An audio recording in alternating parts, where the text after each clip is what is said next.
playCan Purdue still win without Isaac Haas?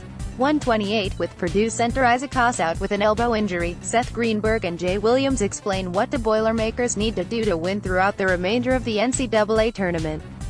128. 1 a.m. This is not the Sweet 16 we imagined, but it's the one we deserve. The tournament has tipped off. Your picks are locked in. It's time to find out how your bracket is holding up. Check your brackets. If the NCAA tournament is anything, it's inclusive, competitively and culturally. The swell of college basketball fans who flock to the action in March highlights the postseason finale's unique allure to a diverse population that's not easy to galvanize. They all come for different reasons and with varying interests, and the first 4 days of the NCAA tournament offered a satisfying collection of drama for all. Virginia's loss to UMBC, the first time a top seed had lost in the opening round in 136 matchups between a 1 seed and a 16 seed, will define this tournament 30 years from now. It does not make sense. It will never make sense. Virginia's swift, historic exit punctuated the chaos of the first chapter of the greatest postseason in sports. Sister Jean Dolores Schmidt will cheer on Loyola Chicago in the Sweet 16. Tom Pennington, Getty Images. This is the first time a pair of 9 seeds will participate in the Sweet 16, Kansas State, Florida State, and it's the first time, since seeding began in 1979, that a region, the South region, will not feature a top 4 seed, per ESPN stats. A week ago, John Calipari said he had received text messages from friends who'd blasted the committee on selection Sunday when it handed his Kentucky squad a 5 seed and sent the Wildcats to Boise, Idaho, for a matchup against a feisty Davidson squad and a possible matchup against Arizona. Now, they'll venture to Atlanta, where they'll have the best path to the Final Four that Calipari, and perhaps any coach in recent history, has encountered. The Wildcats will gladly take the easier ride, but a brawl with Virginia and the winner of a Tennessee-Cincinnati game that never happened, spoiled by upsets from Illinois, Chicago and Nevada, respectively, would have presented a more arduous but satisfying path. The field has been trimmed. Only 16 are left standing. It's time to look at what they did to get here and, more important, what they need to do if they hope to keep moving along in March. Sister Jean Dolores Schmidt, 98, serves as the team's chaplain and its biggest fan.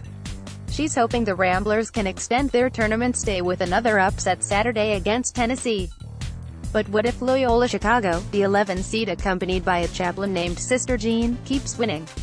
Per U.S. Department of Education data, the Ramblers spent just over $500,000 on men's basketball in the most recent fiscal year, while Kentucky allocated nearly $3 million. Those two teams could collide Saturday, with the winner securing a trip to the Final Four. That's why this is the People's Bracket, packed with the haves and have-nots. Villanova and Duke reached this stage by stomping their opponents in the first 2 rounds. Kansas squeezed by Seton Hall. Udoka Azubuike, still not 100% after suffering a sprained MCL, boosted the Jayhawks.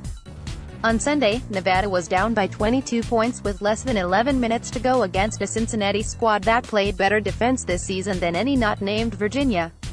Then, the Wolfpack launched a 32-8 run and won. Their top 4 scorers in the improbable victory were all transfers from other schools. Ben Poole's game-winning shot sent Michigan to the Sweet 16. Peter G.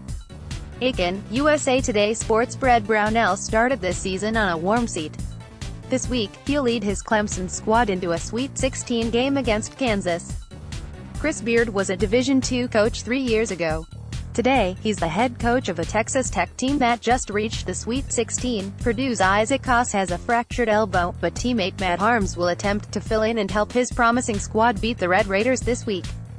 Jim Boeheim's Syracuse squad was the last at-large team picked by the committee, a team that lacked the credentials to feel safe on Selection Sunday.